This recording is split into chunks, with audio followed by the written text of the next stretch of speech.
As we go through this pandemic, one of the guiding voices here in the Bay Area and really across the country is Dr. Bob Wachter, the head of the Department of Medicine at UCSF. His Twitter account has exploded in size as he tweets regular updates. Tonight, we get him in real time. Dr. Wachter joins us now from San Francisco. Doctor, nice to have you back on the program.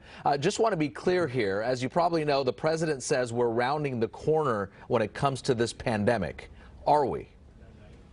It's not the corner that we want to be rounding. The corner is one that's going up like that, and we have to turn this around quickly, or we're going to see hundreds of thousands of more deaths. No, I don't know what corner he's talking about. Could we go back into a lockdown? Is there a scenario that you see from your medical point of view that maybe 2 or 3 months from now we could go backwards into that business lockdown? It's possible if things continue exploding. Certainly, I don't know that it'll be a nationwide lockdown. It will probably be based on local prevalence and hospitalization rates and death rates, but there are certainly parts of the country that are looking like they may need to almost reboot from the beginning in order to get things under control.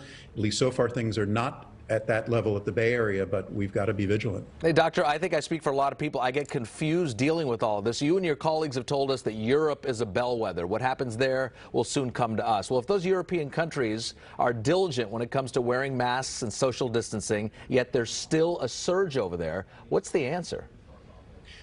Well, they're seeing variations the way we're seeing in the United States. France is exploding. Spain is not doing very well. Italy is going back to where it was in the beginning.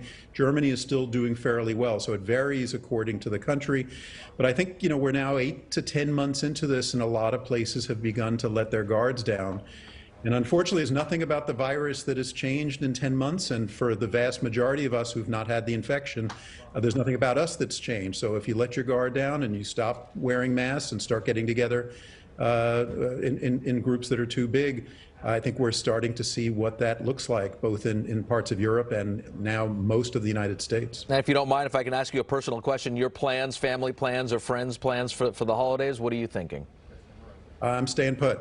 San Francisco right now is about the safest place in the country. I may have a couple of my children who live in the Bay Area who've been very safe over to the house, but beyond that, that's as far as we're going to go. Doctor, you've had a scare yourself there at UCSF. 2 non-COVID patients, I believe, have been infected with COVID. Also 3 medical workers there, a total of 5 people. How's the hospital dealing with it? We're kind of redoubling our efforts. We have been extraordinarily safe all through this, and the number of COVID patients we've had in the hospital has been very low. We test every patient who comes in the hospital, whether they're coming in for COVID symptoms or coming in for a heart procedure or a GI procedure. And we have universal masking, and all of the healthcare providers wear goggles. And at least so far, it's been very safe. This is one where a patient had tested negative when they came in, and then at the time we were discharging them, we tested them again, and it turned out that they had turned positive, which doesn't happen very often. That led to a investigation, contact tracing, all the things we're supposed to do. And we're just going to continue to redouble our efforts to make sure all of our patients and our caregivers remain safe. And final question, is it disheartening for you to see the political narrative not aligning at all with the medical narrative? Yeah, it's disheartening. It's pretty terrible. I mean, many of us in the medical profession and the scientific professions wanted to stay away from politics. That's not what we do.